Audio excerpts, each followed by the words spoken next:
I had more trouble with Hode and Gonzalez. Yeah. Just the way they played. Just the way they played.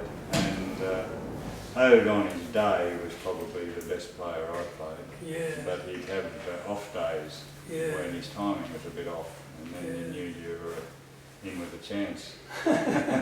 Gonzalez, I think I beat twice in over 5 years. Well, that was a good effort.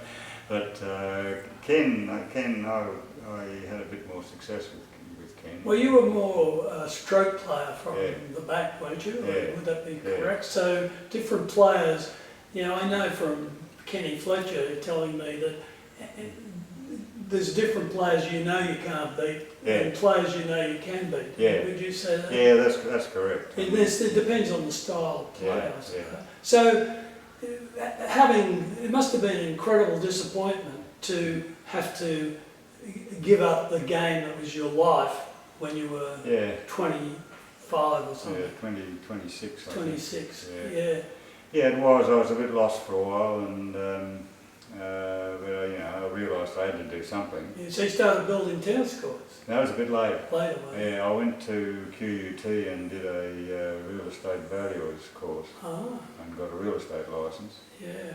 And then a friend of Helen's family had a real estate company in town called Winning and Pace. And so I bought a share in that company and was involved in real estate for about 10 years, I suppose. And my partner, Doug Baldock was his name, said he supplied the winning part and I supplied the pace. And well, you had a lot of pace on the tennis court.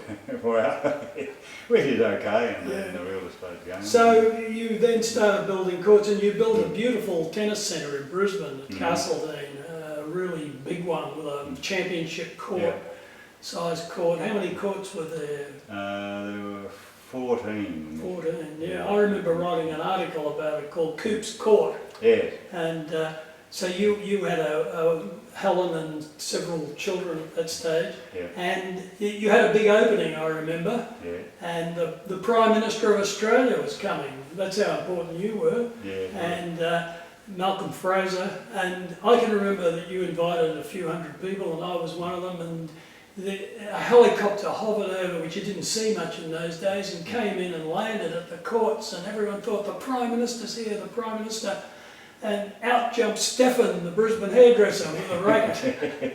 And Greg Chappell was there that day. Yeah, well, they were keen tennis fans, both of them. And the Prime Minister actually came because it was to announce the Newcomb Roach Custom Credit Operation Tennis Program in Queensland. Right. And I was... Well, I think he came to honour you too as an Australian Wimbledon champion. Well, yeah, he probably did, but... well, he did, I was talking to him. Yeah, good. No, I saw you talking to him on the centre court. Yeah. So that was, that was a memorable day. Yeah, well, and and then you were involved in building Queensland new tennis centre. And I think you were one of the main people, really the main person behind it, because it took a hell of a lot to get up that Pat Raft arena and the new at Tennyson. Yes. How did you feel about leaving Milton? Because you came, you played at Milton, and it was the home of tennis. Did you? Was it tough to make the decision to go somewhere else? Yeah, we a few of us got on the board of Tennis Queensland because we didn't like the way things were going. They were losing money, terrible. There was Ken Laffey, Morris Philp and myself got ourselves on the board, and then our first priority was trying to rebuild Milton. Yeah. And but the previous board had sold it to a Gold Coast developer, and who wasn't paying his instalments, so we thought we had a good chance of sitting on him and pay up or move on. And anyway, he managed to pay up. So we then... So you had to go somewhere else. So we had to go somewhere else. So then there was a long search. It took too long to talk about. Yes, It went on for a couple of years. Well, you got the land where the Tennyson powerhouse Yes. was, because it was shut down. Yeah. I remember when I was young, they used to call it the Tennyson shower house, because so much coal dust came out of it. Yeah. So you were, Ashley, you were from Victoria. You've lived here 50 years now. Mm-hmm. And do you think you're accepted as a Queenslander yet? Only just. In recent time. I think when I married a North Queenslander, Yes, that showed my true intention. Yeah. And why was it that a lot of the champion tennis players from down south came up here to get a wife? Ken Rosewell with Wilma, Tony Roach, and yourself.